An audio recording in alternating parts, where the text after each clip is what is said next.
જય માતાજી. વાત આપણે કરવી છે આપણા ગુજરાતના મુખ્યમંત્રી એટલે કે ભૂપેન્દ્રભાઈ અને ભૂપેન્દ્રભાઈનું સંગઠન જે બહુ જ મોટા પાયે હડતાલમાં ઉતર્યા છે, એટલે કે ધરણા ઉપર.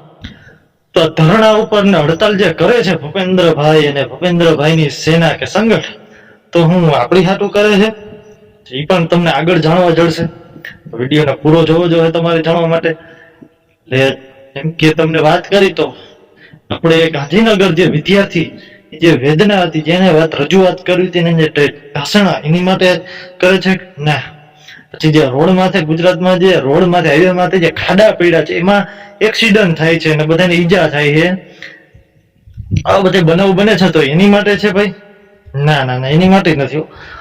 પછી બીજું કે ભ્રષ્ટાચારીઓ નેતા માટે? ના ના, એની માટે પણ નથી. ભ્રષ્ટાચારી કર્મચારીઓ માટે તો એની માટે નથી. પછી જે હાલમાં જે દાહોદમાં જે દુર્ઘટના ઘટી 6 વર્ષની નાની બાળકી, એની માટે આ લોકો આગળ આવ્યા છે? એની માટે તો ટ્વીટ પણ નથી કર્યું. આપણા ગુજરાતના મુખ્યમંત્રી ભૂપેન્દ્રભાઈ પટેલે એની માટે ટ્વીટ પણ નથી કર્યું. નકર ટ્વીટ કરતા હોય છે, આ મેટરમાં ટ્વીટ નથી કર્યું. કે જેવો આરોપી હતો એ લગભગ ભાજપનો નાના મોટો કાર્યકર્તા હતો, નાનો એવો. કદાચ પછી એની પાસે વોટ બેંક હોય છે, કોઈ કહી છે, પણ એની માટે ટ્વીટ પણ નથી કર્યું. અને આપણા ચમરબંધીઓને પણ છોડવામાં નહીં આવે એવા જ આપણા હર્ષભાઈ સંઘવીએ પણ આજી ખેલે કાંઈ નિવેદન આપ્યું નથી લગભગ. પછી આપ્યું તો ખબર નહીં, તમને કદાચ ખબર હોય તો જરા કોમેન્ટમાં કહીજો. આ મેટરમાં બધા ચૂપ છે, મોટા મોટા નેતાઓ પણ કોઈ પૂછવા પણ નથી ગયું.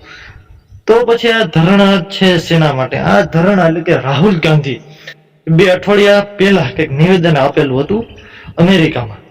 એટલે નિવેદન ને એટલે કઈક એને વાત ઉદાહરણ કંઈક એવું આપ્યું હતું. એ વાતને પકડીને આ બધાએ ગુજરાતના ખૂણે ખૂણે બહુ મોટા પાયે, આ ગુજરાતમાં મોટા પાયે આંદોલન ભૂકા કાઢવાનું છે. આ આંદોલન ભૂપેન્દ્રભાઈ અને ભૂપેન્દ્રભાઈનું સંગઠન બહુ મોટા પાયે આંદોલનમાં ઉતર્યું છે ભાઈ. બહુ મોટા પાયે આંદોલન કરે છે એ પણ રાહુલ ગાંધીની એક નાની વાતને લઈને.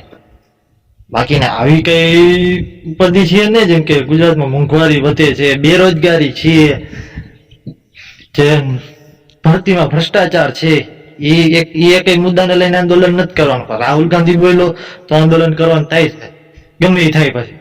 પછી એને આંદોલન કર્યું પછી તો ત્યાં કેમ કોઈ ઓલા કર્મચારીઓ કોઈ ગયા ને એને ઠસડીને ખેંચીને ડિટેન કેમ ન કર્યા? કઈ એની જગ્યાએ વિદ્યાર્થી હોય, જો એના હકની લડાઈ જે લડતા હોય તો એને ડિટેન કરવામાં આવે છે. અહીંયા કોઈ ડિટેન કરવા ન ગયું, એનું કારણ શું? જરાક સમજવા જેવી વાત છે બધા મારા હિન્દુ ભાઈઓને જરાક. તો મારા હિન્દુ ભાઈઓને કહેવાનું કે આપણે આને મત દીધા છે તો આપણો હક છે. આ લોકો પાસે આપણી સેફટી, આપણી જે જવાબદારી છે એ કઈ રીતે આપણે નિભાવશે? આપણી જવાબદારી છે એની માથે. આપણે મત દીધા છે.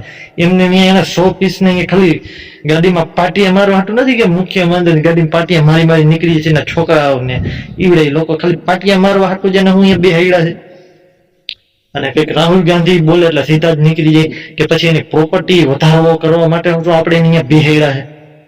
યાર, આપણો હક છે એની પાસે માગવાનો કે અમારી સેફટી, અમારી દીકરીઓની, અમારા છોકરાઓને ભરતીમાં કઈ વારો આવશે કે નહીં આવે, કે અહીંયા પણ કૌભાંડથી આ લોકો પૈસા ખાઈને જ બધાને ભરતી કરી દે. આપણો હક છે સવાલ કરવાનો. પછી જરાક તમે કહેજો કોમેન્ટમાં, બાકી તો પછી તમારી મરજી. બાકી એમ કે ગુજરાતમાં આપણે રહેવાનું છે, નાના માણસોને, મિડલ ક્લાસ. બાકી જે એના જે બધાના છોકરા છે, એના જે મોટા મોટા બંગલાવાળાના જે છોકરા છે ને, એ તો બધા વિદેશમાં આરામ જ કરે છે, મોજથી જીવે છે, કાંઈ કોઈને પડી નથી. એટલું ધ્યાન રાખજો ને.